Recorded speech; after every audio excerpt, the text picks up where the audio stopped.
Bismillahirrahmanirrahim. Assalamualaikum warahmatullahi wabarakatuh. Waalaikumsalam warahmatullahi wabarakatuh. Alhamdulillah wassalatu wassalamu ala Rasulillah wa ala alihi wa sahbihi wa man walah wa ba'd.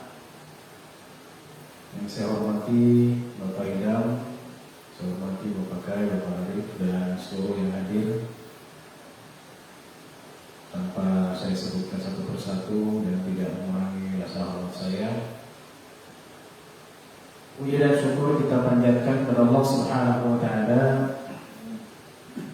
atas limpahan karunia dan nikmat kepada kita semua di hari Ahad terakhir di bulan Sya'ban 1442 Hijriah ini. Kita bisa berkumpul di majelis ini dalam rangka menyambut atau terakhir Ramadan 1442 Hijriah. Salawat dan salam semoga selalu tercurah kepada junjungan kita, panutan kita, suri teladan kita, qudwah dan junjungan kita, Nabi Muhammad sallallahu alaihi wasallam beserta seluruh keluarga, sahabat, kerabat dan juga umatnya yang senantiasa mengikuti jejaknya dan mengamalkan ajaran-ajaran. Hadirin yahfazukumullah.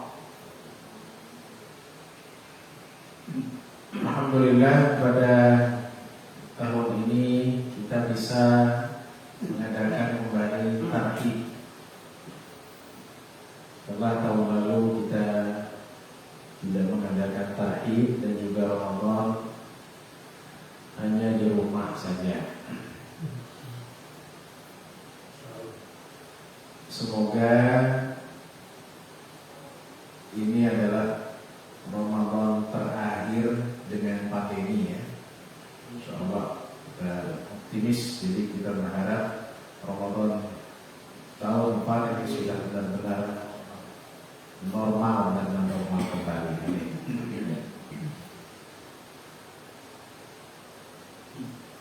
Mengapa kita tarhib?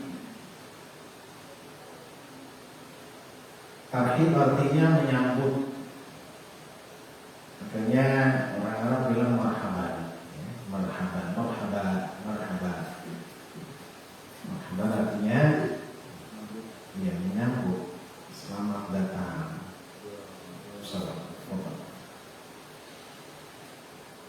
Karena ada beberapa alasan. Yang pertama,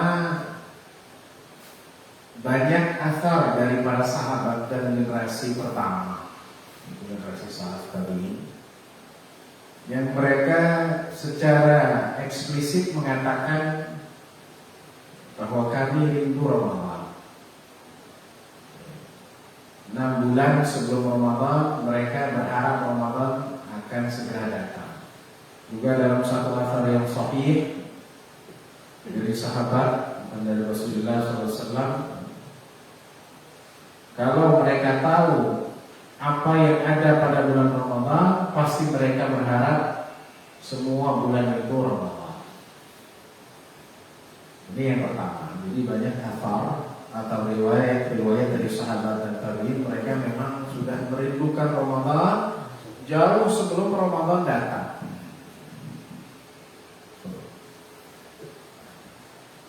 Yang kedua adalah hadis Rasulullah SAW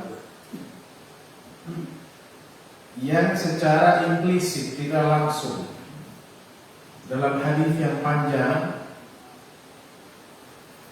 yang awalnya kullu amal ibn Adam lahu illa as-shaum fa innahu li wa ana ajzi. Setiap amal anak Adam itu buat dirinya kecuali puasa, maka itu untukku, kata Allah Subhanahu wa Ta'ala, dan aku yang akan mengganjarnya. Ya. Al-hadis terus sampai perkataan Rasulullah sallallahu alaihi wasallam, "Walis-shaimi farhatan." orang yang berpuasa itu memiliki dua kebahagiaan. Ini adalah isyarat bahwa orang yang berpuasa itu harus bahagia, bukan menderita. Ya, memang disebutkan di sini dua. Yang pertama adalah ketika ia selesai dari puasanya.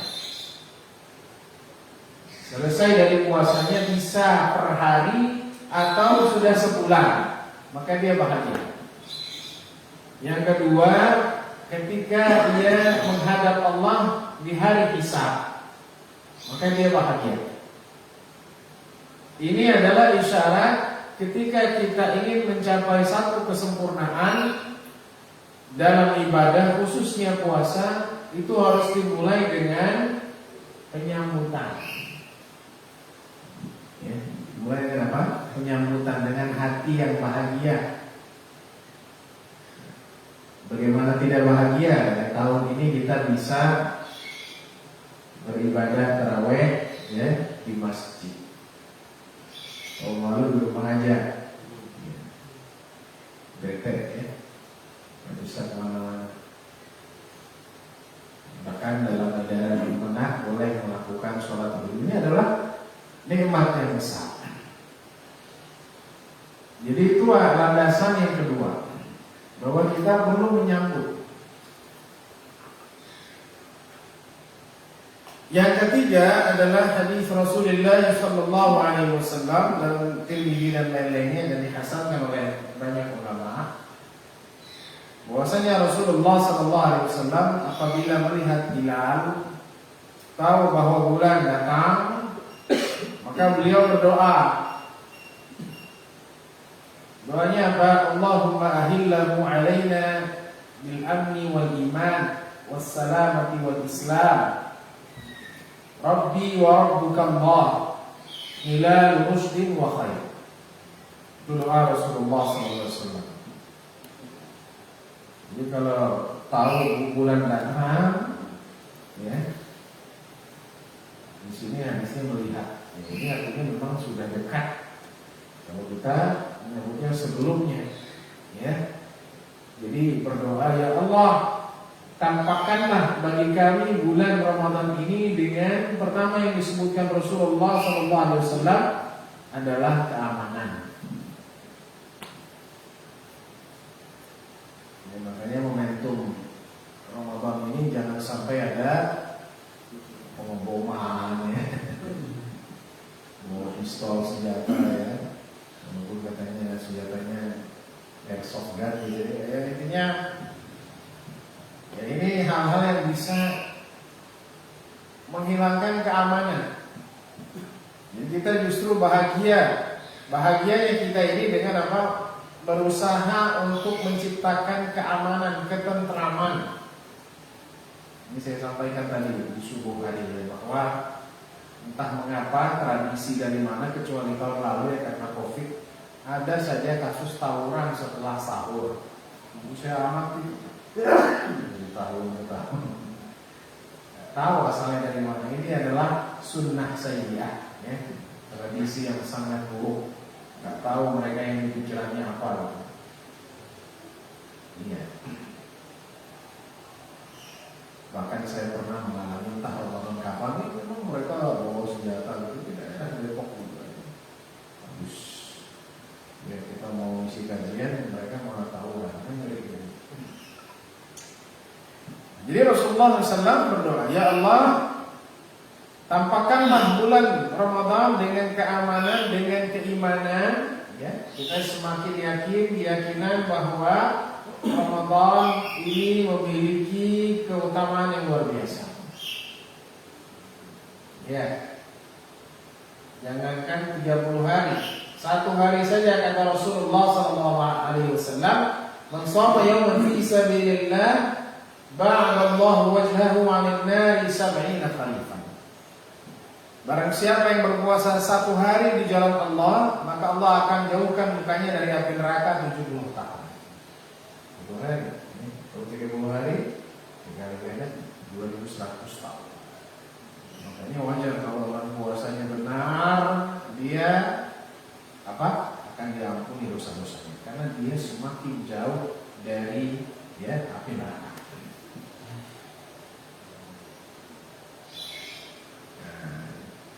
Wassalamatu wal Islam. Mungkin dua ini jarang dibahas Allah, tapi yang saya perhatikan jarang dibahas. Jadi pertama, tampakkanlah bulan ini dengan ya keamanan. Kedua, keimanan. Ketiga, keselamatan. Wassalamah. Dengan keselamatan. Nah ini sangat kontekstual ya. Jadi walaupun kita sudah boleh beribadah di masjid, tetap kita menjaga keselamatan. Yaitu apa? Yaitu tadi prokes. Ini salah satu bentuk keselamatan. Agar kita tidak membuat klaster-klaster atau apa namanya ya wabah. Nggak ada yang tahu. Baru tadi saudara saya dapat kabar kena COVID. Nggak ada yang tahu. Padahal ya saudara gitu kan.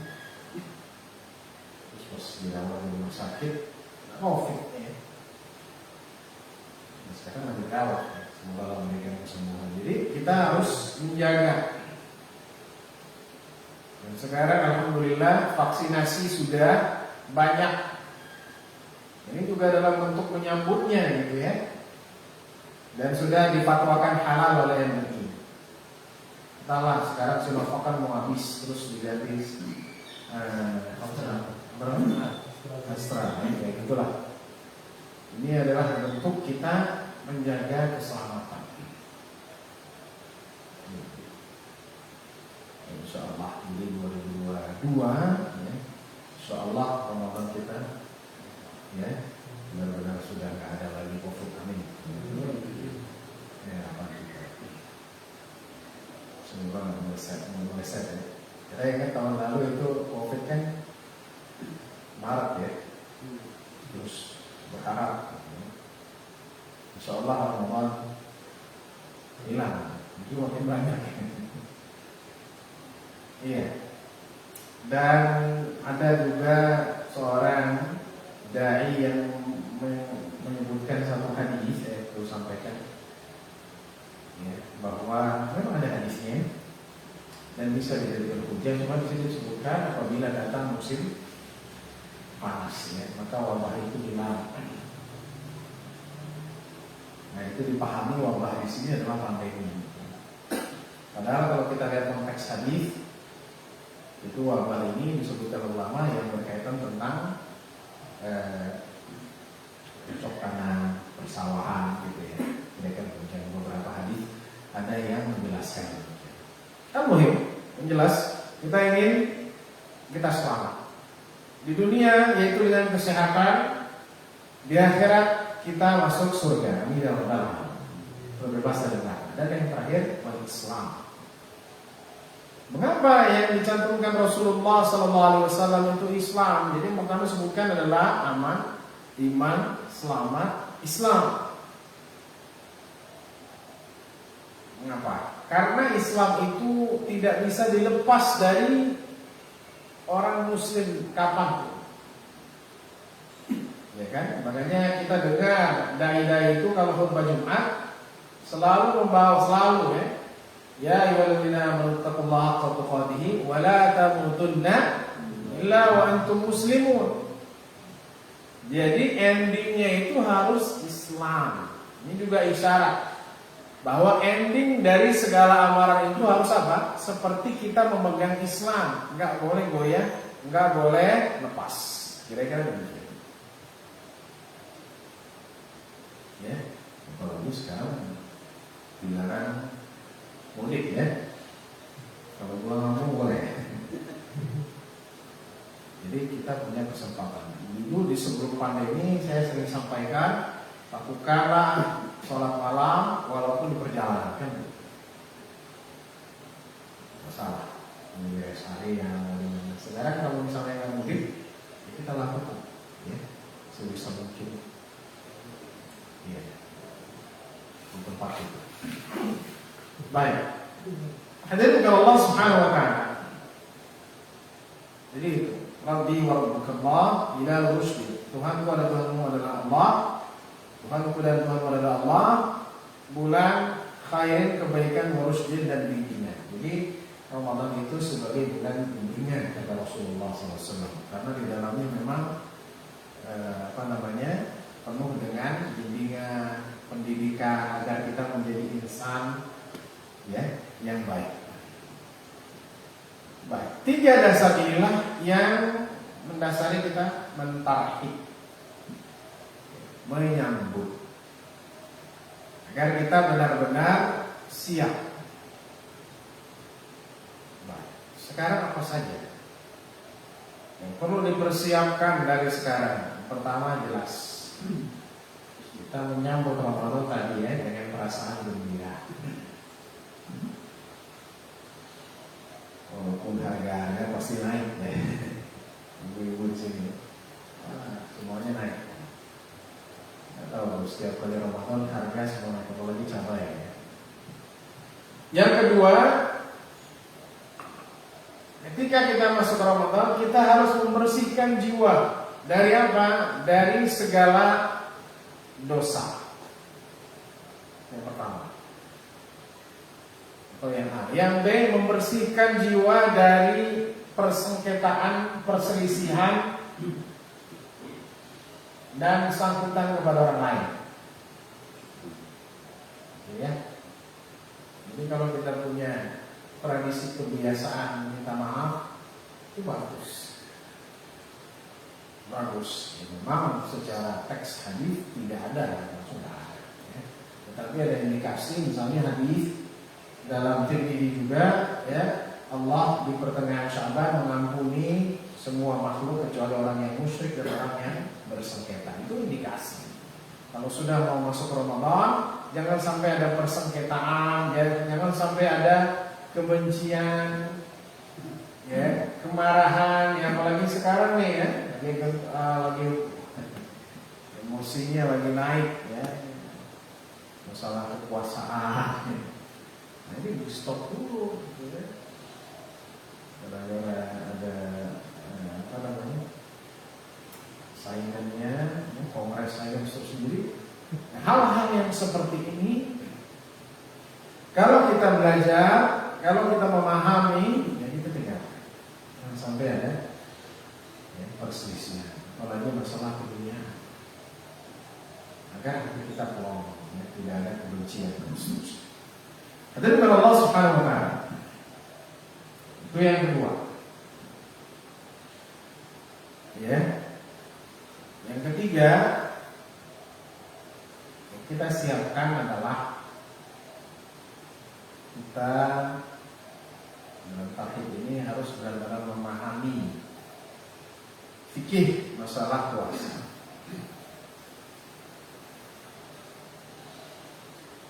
Agar apa? Agar kita tidak masuk dalam was-was.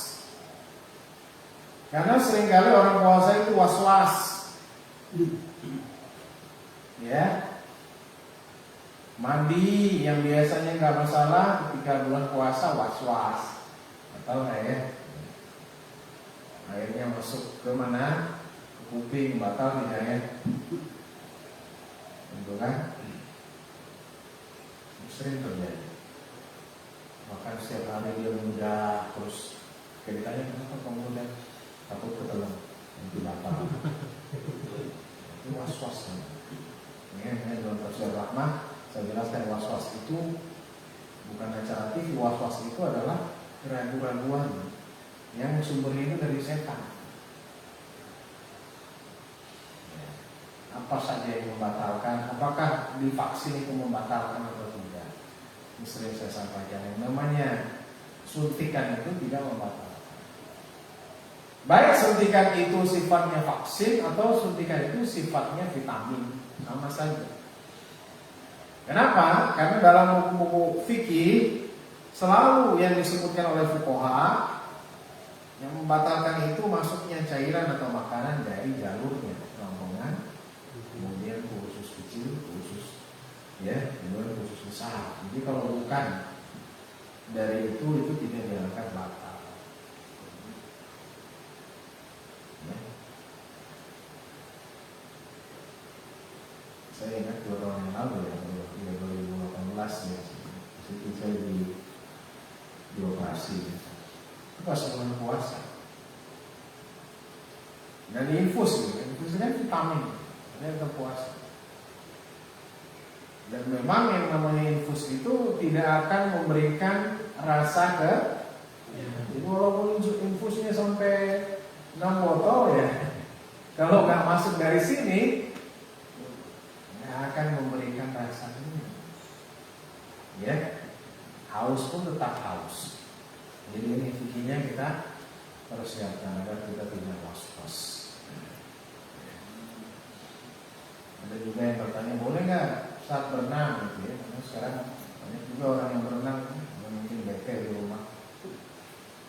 Ada yang memang bisa, ada juga yang memang terapi ya. Kalau yang punya masalah kaki, saya bilang boleh. Misal tidak masuk air. Apalagi sengaja pas ngulang minum ya.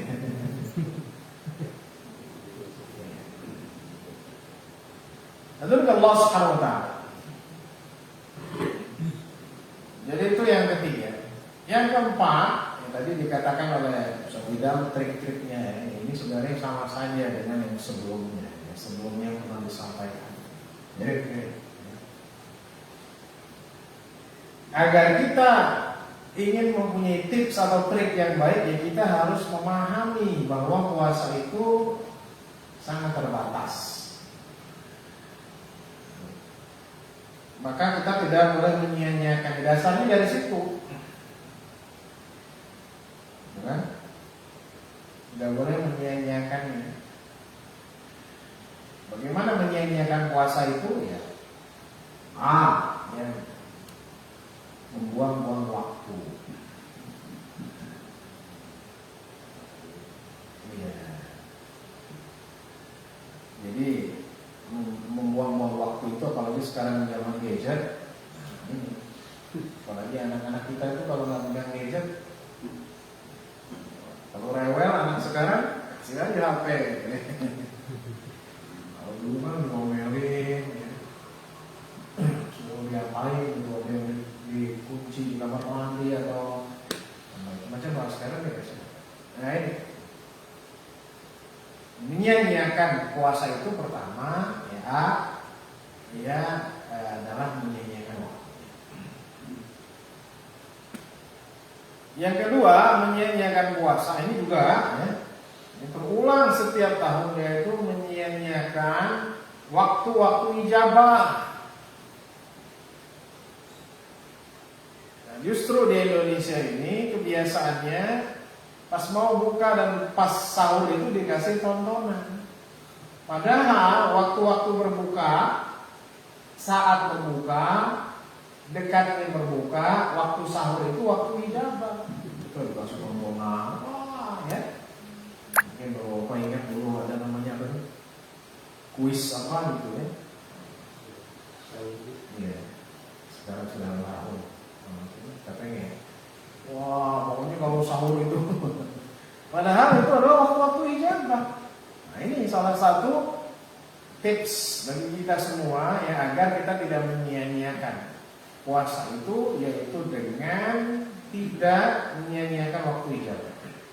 Waktu ijabah itu pertama, waktu ketika berbuka, sebelum berbuka, atau saat berbuka.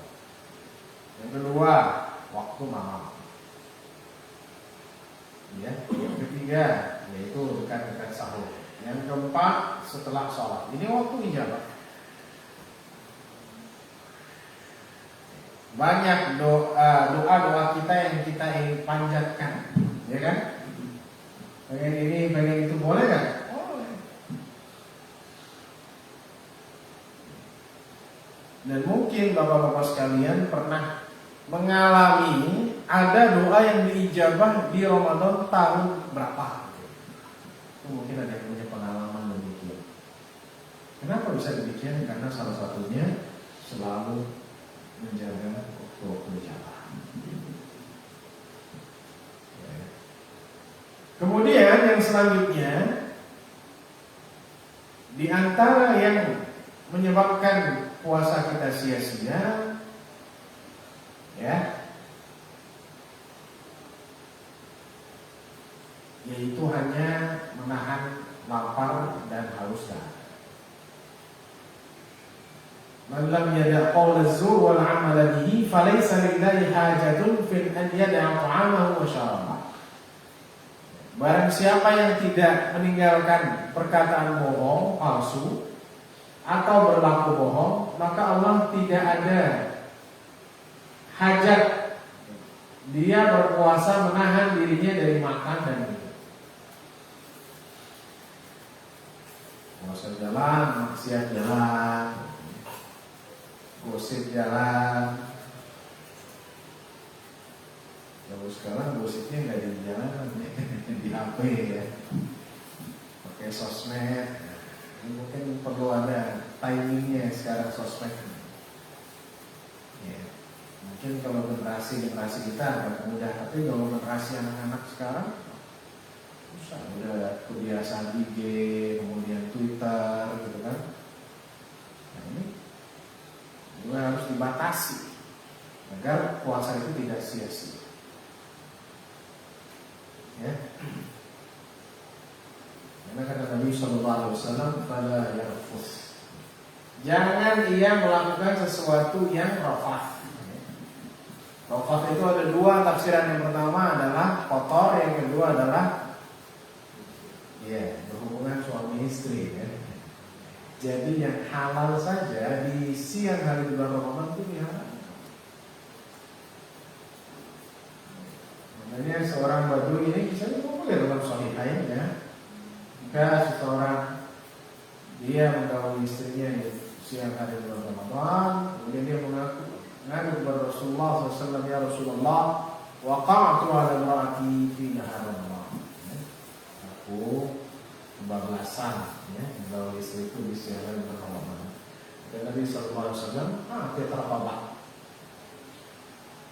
Bebaskan seorang budak. Kata orang ini, aku gak punya budak. Kalau itu sum syahrain mutatabi'ain. Puasalah 2 bulan berturut-turut. Nah ini ya, puasa 2 bulan berturut-turut. Ini ada 2 penafsiran. Apakah dilihat secara keseluruhan atau dilihat per case? Maksudnya gimana? Atau dilihat per hari? Nah, kalau Syafi'i atau Syafi'iyah menganggapnya per case. Jadi kalau dia melakukan 3 kali, tentunya sekali. Jadi 2 bulan berturut-turut. Tapi kalau dalam satu riwayat dari Imam Ahmad dihitung per case. Kalau dia melakukan 3 kali di bulan Ramadan, maka 2 bulan dikali 3 berarti 3 puasa 6 bulan berturut-turut. Makanya kata orang Badui ini ya, saya nggak mampu ya, urus begini saya nggak kuat. Kemudian kata Rasulullah SAW, ya, kata Rasulullah SAW, at'im masakin, berikanlah makan orang-orang miskin. Kata orang ini, ya Rasulullah, saya nggak punya apa-apa. Kalau begitu, maka Rasul melihat ada sekeranjang dari kurma. Dia bilang, Aisyah, bawakan ke sini. Ya. Dia bilang, kasihlah keranjang itu kepada orang Arab Badui itu dan dikatakan, wahai fulan, kasihkan sekeranjang kurma ini kepada orang-orang miskin di tempat. Kemudian kata orang Arab Badui, ya Rasulullah, setahu saya yang paling miskin saya. Oh ya, nih, kemudian Rasulullah, kalau begitu ini buat kamu dan keluarga. Ya, ini adalah namanya rahmatan lil alamin di Rasulullah SAW. Ya, lakukan yang jelas dalam syariat yang beliau bawa. Poinnya adalah apa? Iya, bersungguh-sungguh. Fala yarfus wa la yaskhab, kan begitu. Jangan berlaku yang kotor dan jangan yashab itu artinya berteriak. Nggak boleh berteriak. Jadi berteriak saja nggak boleh ya. Orang kan berteriak biasanya karena emosi. Ketika bulan Ramadan akan emosi. Nah, kalau orang di pasar nggak teriak gimana? Nggak bisa dia. Ya harganya sekian gitu kan biasanya. Kalau orang yang jualan pakai motor ya, biasanya dia teriak. Ya, jadi jangan berteriak dalam arti emosi.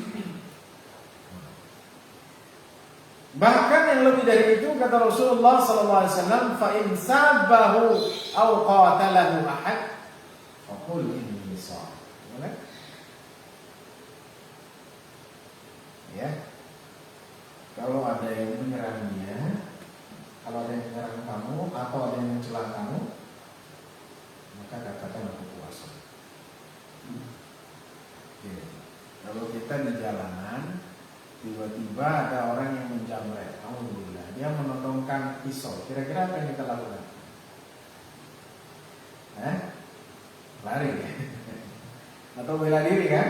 Ya, kalau bisa bela diri atau mengambil batu gitu kan? Boleh nggak? Boleh. Ya. Karena itu membela diri. Nah, ketika berpuasa Rasul bilang apa?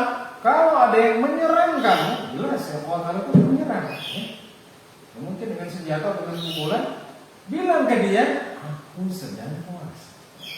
Jadi sampai seperti itu kita harus menahan emosi.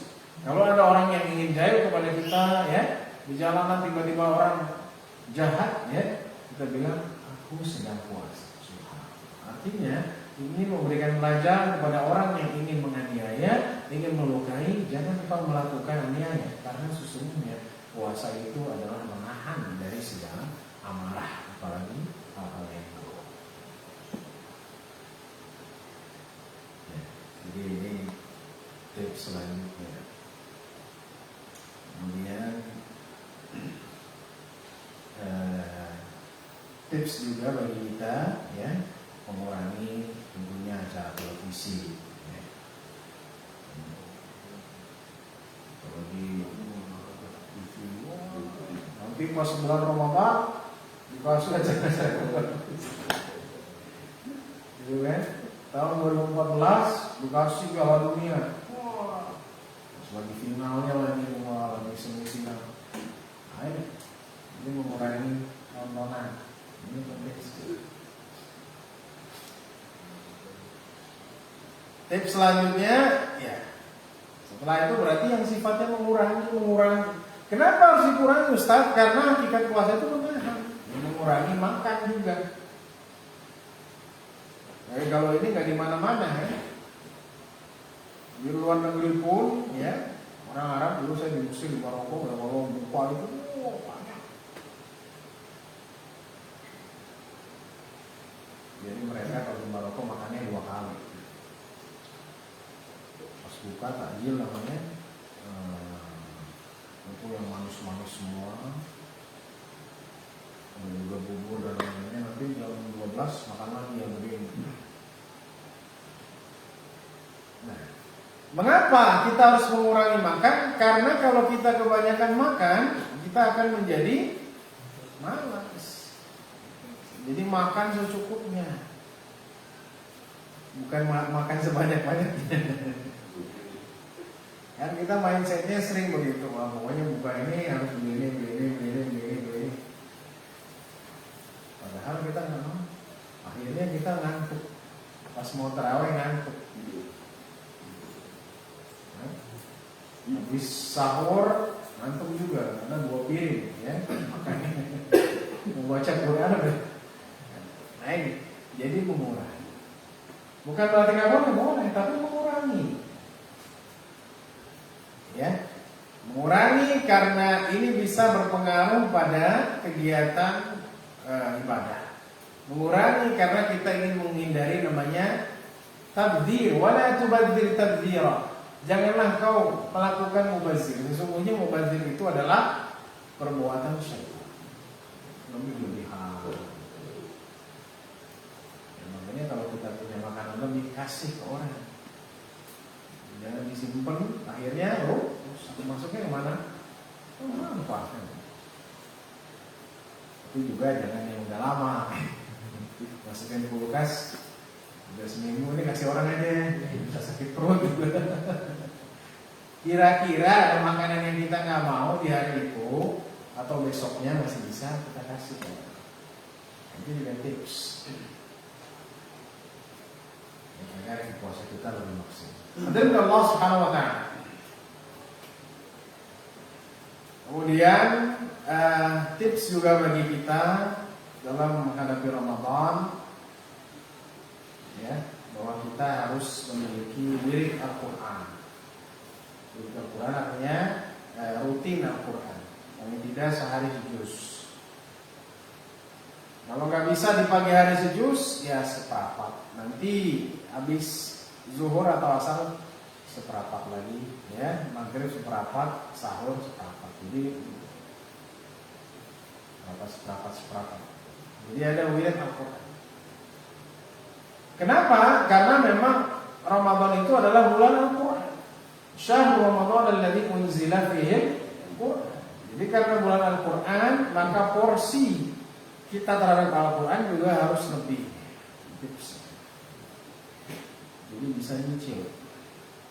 Ya, makanya dalam menghafalkan juga begitu, sama dalam membaca juga bisa menyicil.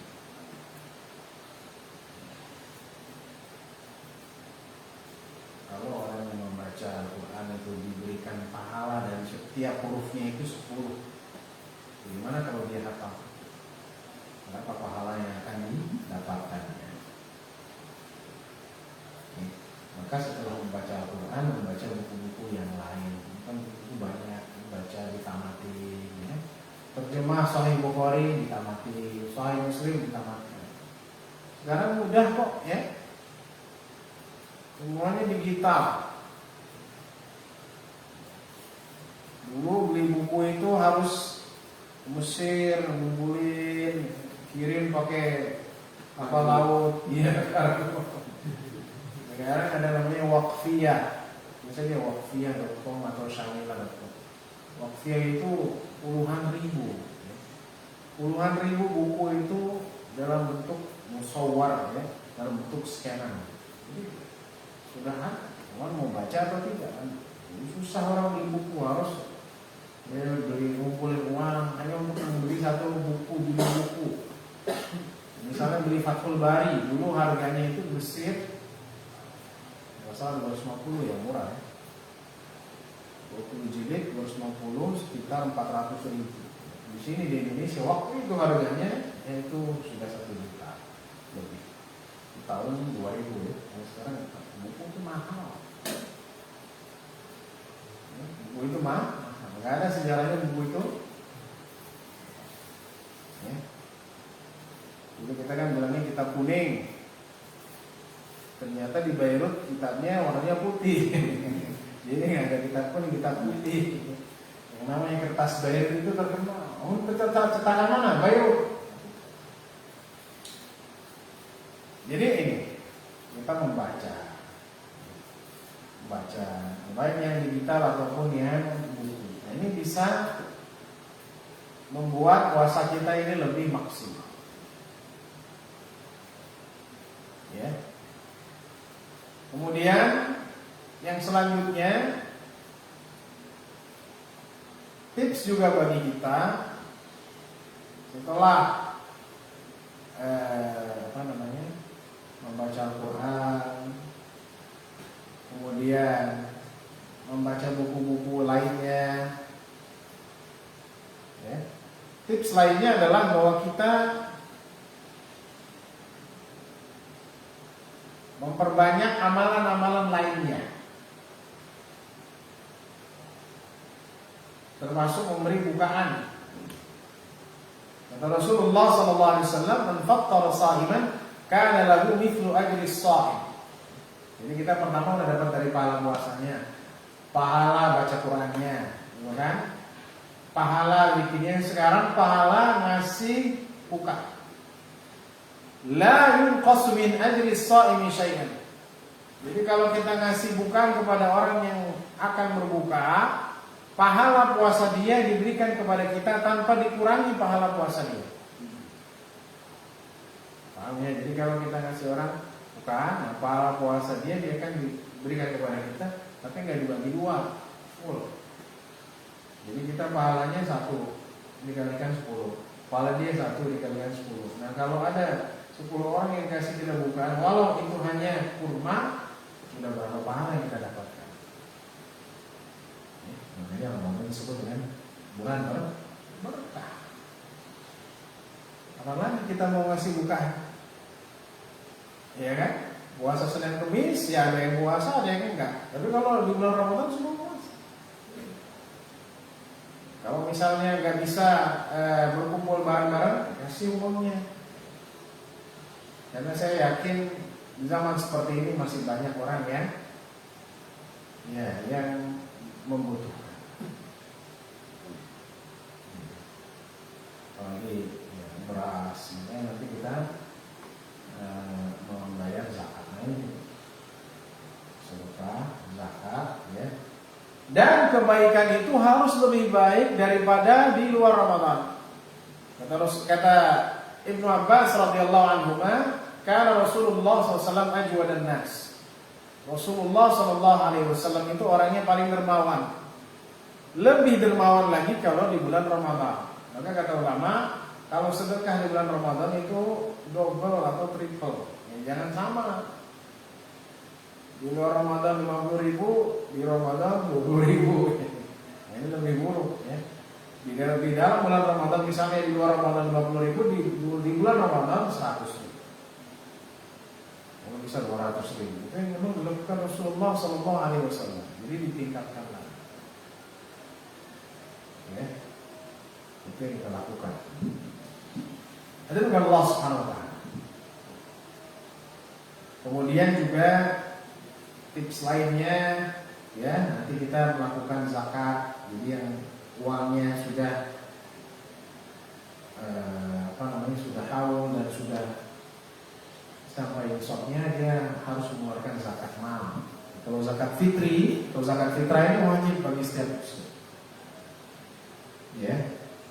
Sedangkan zakat mal ini kalau sudah sampai nisab 85 gram emas. Kalau di 1 gramnya itu 1 juta, ya berarti 45 juta. Nah, kemarin kita bahas itu masalah zakat harta ganti rugi. Karena waktu pembebasan lahan itu orang itu mendadak kaya, ya. Dia dapat apakah keluarkan zakatnya? Maka fatwa kemarin sudah kita putuskan dikeluarkan zakatnya. Dan apakah harus haul? Ya, maka jawabannya tidak perlu, ya. Karena ada asar dari Abbas ketika beliau mengatakan, ya Rasulullah, ya, apakah saya boleh mengeluarkan zakat saya? Rasulullah keluarkan. Jadi kalau nisab, ya, itu harus, tetapi kalau haul, ya, kebanyakan ulama mengatakan tidak mesti. Jadi namanya ta'jil, ya. Tidak bukan. Ini keluarkan setelah dia membeli rumah lagi, ya, kayak di Surabaya, ya. Bukan. Jadi petani langsung dibeli sama Pertamina 15M. Wah, nggak tahu beli mobil 5, ya. Terus Nova yang baru, pokoknya yang mewah-mewah.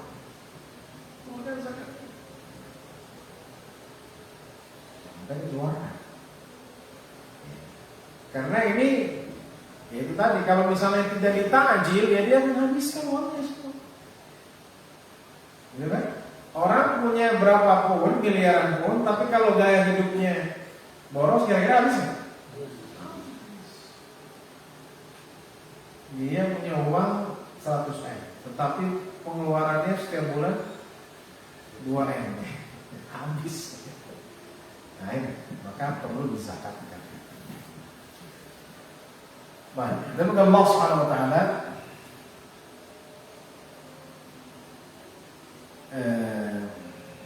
jadi itu maksiat, ya. Maksiat ini kita tinggalkan. Kemudian nanti juga ada namanya Lailatul Qadar, ya.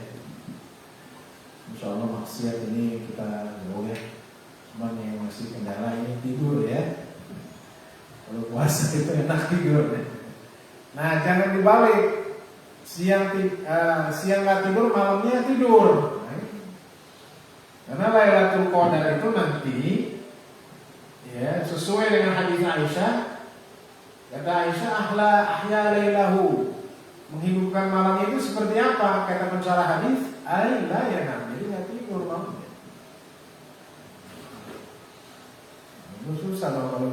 sudah capek, malam itu tiduran 14 sampai sahur. Nah, ini harus disiasati. Karena ini adalah agar kita ya bisa maksimal dalam menjalankan ibadah puasa itu. Kemudian yang lainnya tentunya sama ya dengan yang sebelumnya, banyak berdoa ya, jangan lupa berdoa. Kemudian tetap peran orang tua ini penting dalam Ramadan ya, agar kita bisa mempunyai quality time bersama keluarga ya, tadarusan ya, baca Quran, zikir bersama ya, sholat berjamaah misalnya, sholat apa gitu, agar ada sentuhan ya dari orang tua, mereka merasakan bahwa kita ini membimbing mereka. Karena mungkin selama ini kita sibuk, jadi fungsi volunteer ini sangat baik dari Allah Subhanahu wa taala. Jadi demikian kira-kira yang bisa saya sampaikan. Di Ramadan 1442 Hijriah ini akan segera mendatangi kita semua ya, sudah benar-benar harus siap dengan fisik mental kita ya. Kita menjaga stamina. Semoga Allah Subhanahu wa taala memberikan kita kesehatan ya, dan umur untuk menjalankan ibadah di tahun ini di Ramadan 1442 Hijriah. Amin ya rabbal alamin. Sallallahu ala nabiyina Muhammadin wa ala alihi wa sahbihi wasallam. Baik, terima kasih Ustaz Rahman Murado yang telah menyampaikan materi tentang tarikh Ramadan. Ada banyak hal yang tadi kita bisa dengarkan ya, tentang kemuliaan bulan suci Ramadan dan bagaimana kita memanfaatkan setiap waktu yang ada di bulan suci Ramadan untuk bisa beribadah. Baik, ini sebentar lagi maghrib ya, mungkin 3-4 menit lagi. Kalau memang ada yang mau bertanya satu orang boleh. Ya, Silakan. betul. Kalau kita puasa tuh wanita banyak yang terbuka aurat tuh men. Buka aurat. Iya. Udah bukan dasar banyak tuh. Iya. Hukumnya kan ada nilainya wanita itu. Baik, jadi ini bagus sekali ya. Jadi, apakah maksiat itu membatalkan puasa kan gitu? Ya. Jadi kalau kita baca fikih dalam hadis dari Rasulullah SAW, ya, ini bisa disimpulkan bahwa maksiat itu tidak membatalkan puasa. Jadi yang membatalkan puasa itu adalah hal-hal yang orang dibutuhkan, misalnya makan, minum dengan sengaja, ya, atau berhubungan suami istri dengan sengaja, muntah dengan disengaja. Selebihnya itu tidak membatalkan puasa, tetapi mengurangi atau bahkan menghilangkan pahala puasa. Sebenarnya kan, ya, dia puasa tapi dasteran, terus ngegosip, menggibah orang, batal kan puasanya? Tidak. Tapi pahalanya, ya makanya dulu kalau saya ceritakan satu tempat lain, sekitar 8 tahun yang lalu saya dari Tamrin ya, kemudian naik kereta isi kajian di sana, pulang naik angkot. Di bulan Ramadan dia ngerokok, tapi malu-malu ya, karena saya di depan sopirnya.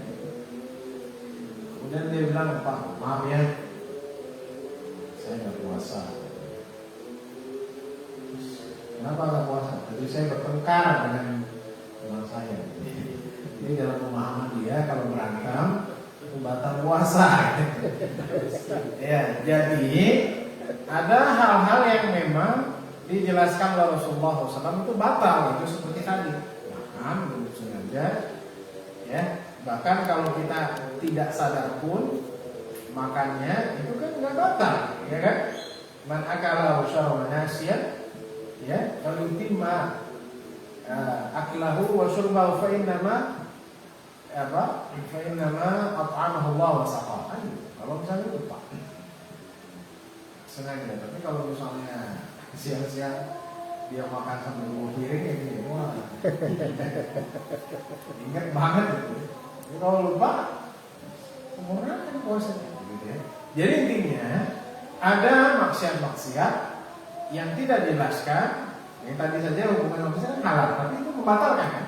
Nah, selebihnya yang tidak dijelaskan itu tidak membatalkan, tapi mengurangi pahala puasa atau bahkan mengurangi pahala puasa. Jadi hanya gugur puasanya sebagai kewajiban, tapi nilainya tidak ada. Jelas ya? Jadi ada istilah gugur dalam bahasa fikihnya adalah ijza, ya. Ijza itu artinya gugur. Ya udah, ada yang namanya jaza, ada yang namanya balasan. Dia dapat pahala enggak? Karena yang tadi banyak maksiat, kemudian deposit, kemudian buka aurat dan seterusnya, ini yang menyebabkan dia ya pahalanya kurang atau bahkan tidak ada. Jelas ya, Pak?